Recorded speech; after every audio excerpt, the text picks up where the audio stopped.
அனைவருக்குமே வணக்கம்.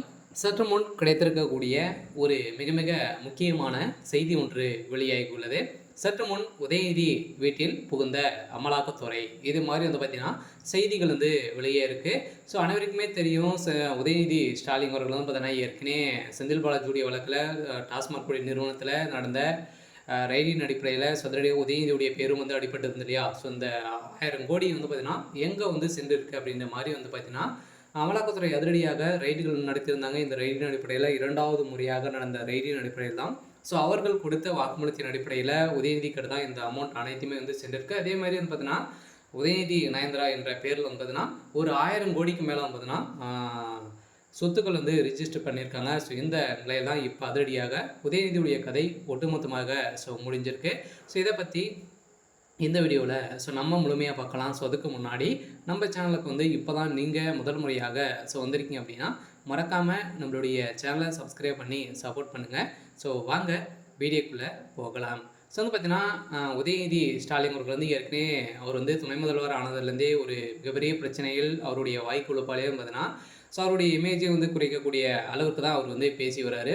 இதை தொடர்ந்து செந்தில் பாலாஜியுடைய வழக்கிலும் அதே மாதிரி செந்தில் பாலாஜி அமைச்சராக இருக்கும்போது டாஸ்மாக் நிறுவனத்தில் இந்தியாவிலேயே வரலாற்றிலேயே முதல் முறையாக பார்த்தீங்கன்னா ஸோ தமிழகத்தில் டாஸ்மாக் நிறுவனத்தில் நடந்த ரைடின் அடிப்படையில் எக்கச்சக்கமான பணங்களும் சிக்கிது. அதே மாதிரி குறைந்தபட்சம் 1000 கோடிக்கு மேலே மெகா ஊழல் நடந்திருக்கு அப்படின்ற நிறுவனம் ஆகி ஸோ இப்போ பார்த்தீங்கன்னா வழக்குப்பதிவு செஞ்சுருக்காங்க. இந்த வழக்குப்பதிவின் அடிப்படையில் செந்தில் பாலாஜியுடைய பதவியை ராஜினாமா செய்திருக்காரு.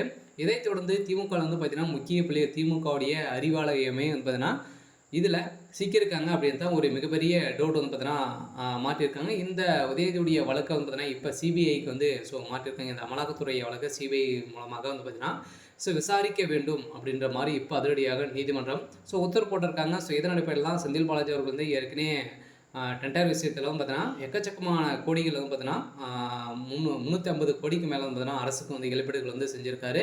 இதிலும் மெகா ஊழல் நடந்திருக்கு அப்படின்னு இப்போ பார்த்தீங்கன்னா லிஸ்ட்டு எடுத்திருக்காங்க. இந்த லிஸ்ட்டின் அடிப்படையிலும் இதற்கு அனைத்துமே காரணமாக இருக்கக்கூடியவர் யார் அப்படின்னு பார்த்தீங்கன்னா உதயநிதி ஸ்டாலின் அவர்கள் தான்.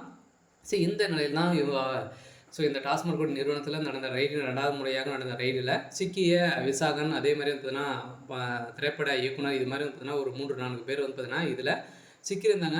இவர்கள் அனைவருமே பார்த்தீங்கன்னா இப்போ அதிரடியாக விசாரணைக்கு உட்படுத்தியிருக்கக்கூடிய நிலையில் தான் அவர்கள் கொடுத்த வாக்குமூலத்தின் அடிப்படையில் இப்போ அதிரடியாக பார்த்தீங்கன்னா உதயநிதி வசமாக சிக்கிக் கொண்டார். அதெல்லாம் பார்த்தீங்கன்னா உதயநிதி வீட்டில் இன்று காலை பார்த்தீங்கன்னா அதிரடியாக அமலாக்கத்துறை ரைடிகள் நடத்திட்டு இருக்காங்க. இந்த ரைடின் அடிப்படையில் இப்போ ஒரு சில தகவலாக வெளியாகி வருது. எக்கச்சக்கமான பணங்கள் இதில் கிடைத்திருக்கு அப்படின்ற மாதிரி இப்போ தகவல் வெளியாகி இருக்குது. சில பார்த்தீங்கன்னா வருகின்ற சட்டமன்ற தேர்தலுக்காக வயநாம பார்த்தீங்கன்னா எந்தெந்த துறைகளில் ஊழல் பண்ணணும் அனைத்து துறைகளிலுமே பார்த்தீங்கன்னா ஊழல் நடந்துட்டு இருக்குது. இந்த எல்லாம் அமலாக்கத்துறை இப்போ அதிரடி காட்டியிருக்காங்க.